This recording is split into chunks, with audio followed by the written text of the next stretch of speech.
పృథ్వీ గారు బేబక్క గారిని నామినేట్ చేస్తారు. సో ఇది నాకౌట్ గేమ్, ఎప్పుడైనా వెళ్ళొచ్చు అన్నట్టుగా చెప్తారు. బేబక్క గారు నా బిహేవియర్ ఇంతే అని అంటారు.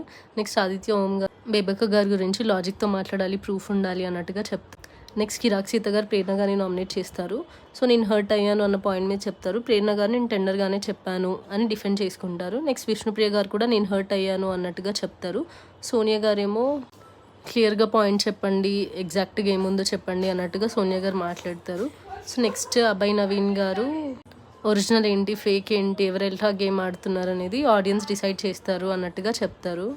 నెక్స్ట్ ప్రేరణ గారు మీ పాస్ట్ చెప్తే ఏం యూజ్ ఉంటుంది అన్నట్టు నాగమణికంఠ గారితో మాట్లాడతారు. నేను గేమర్ని అన్నట్టుగా చెప్తారు. దానికి అభయ్ నవీన్ గారు అప్రిషియేట్ చేస్తారు. నిఖిల్ గారు ఇది నేషనల్ టెలివిజన్, ప్రాపర్గా వర్డ్స్ యూజ్ చేయండి అని చెప్తారు. దానికి సోనియా గారు హూ ద హెల్ అన్నట్టు మాట్లాడతారు. నెక్స్ట్ పృథ్వీ గారు ఎమోషనల్గా ఆడకండి, సింపతి కార్డ్ యూజ్ చేయకండి అని చెప్తారు లాస్ట్లో.